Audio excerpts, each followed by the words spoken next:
Em 2007 eu concluí e fiz a defesa da minha tese de doutorado. Eu estudei Franca, como sempre, porque como eu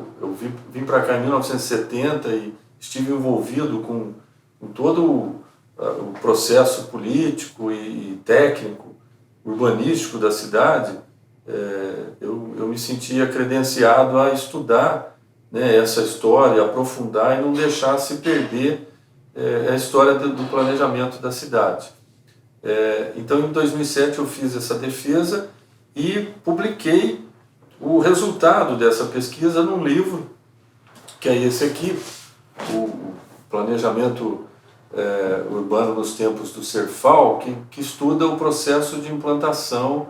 do Plano Diretor de Franca de 1972. Essa capa aqui a Thalie que montou para mim a partir das próprias capas dos relatórios do Plano Diretor de 1972. E essa é uma história muito rica e muito interessante, que até parece ficção, porque ela começa lá nos anos 60, quando o então prefeito Hélio Palermo contrata uma empresa chamada GPI, em plena ditadura militar. Essa empresa GPI era dirigida pelo Sérgio Mota, que foi ministro das comunicações do FHC, um quadro histórico do PSDB, mas que era um opositor à ditadura militar à época, ligado à oposição à ditadura militar. E esse GPI, ele abrigava no seu corpo técnico muitos comunistas e gente de esquerda, alguns até que estavam na clandestinidade. E esse pessoal altamente qualificado, o Heitor Ferreira, o Jairo Farias, o Aziz Absaber, que não estava na clandestinidade, obviamente, era um professor renomado da USP, um geógrafo, eles vieram prestar assessoria à Prefeitura de Franca e fizeram um trabalho tão consistente que ele, diferentemente da maioria dos planos diretores feitos no período militar,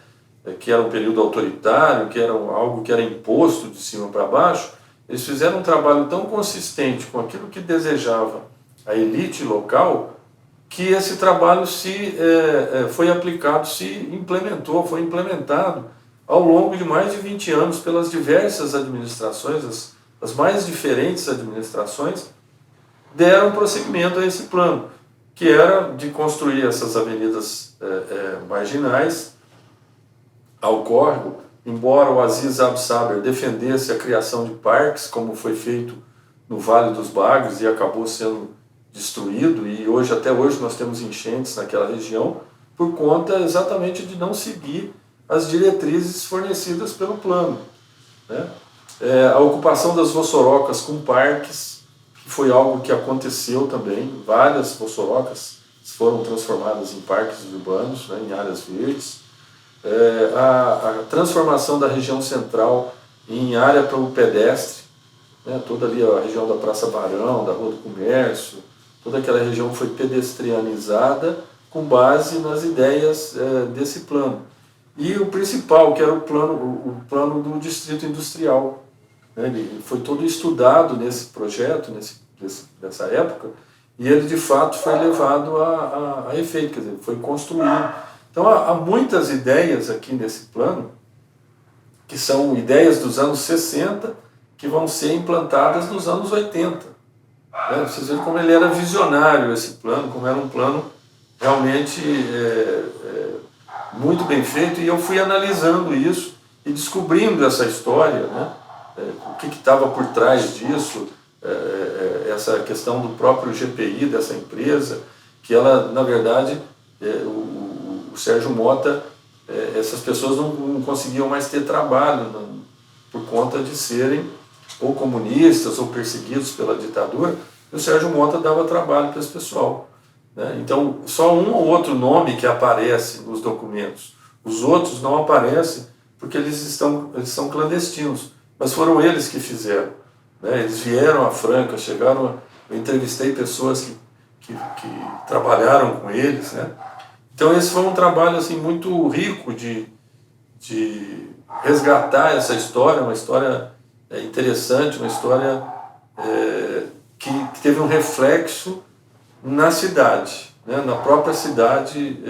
em que eu vivo e que ajudei a construir. Nessa mesma época, aquele grupo do Laboratório das Artes havia se desfeito no final dos anos 80, começo dos anos 90, aquele grande agrupamento havia se desfeito e só ficou um núcleo de artistas plásticos que eu participava. Eu, a Thalí, o Gerson, o Rodolfo Chiaverini, e agregando algumas pessoas novas. Esse grupo voltou a ter atividade no começo já dos anos 2000, fazendo novas exposições, e a gente resolveu reconstruir a sede do laboratório, que tinha sido abandonada, estava em péssimo estado. A gente resolveu fazer uma reforma nela e voltar à atividade cultural de exposições, de fazer oficinas, cursos de arte, e também essa de resgatar a questão da memória e do patrimônio cultural da cidade. Mas é isso que vocês vão saber no próximo capítulo.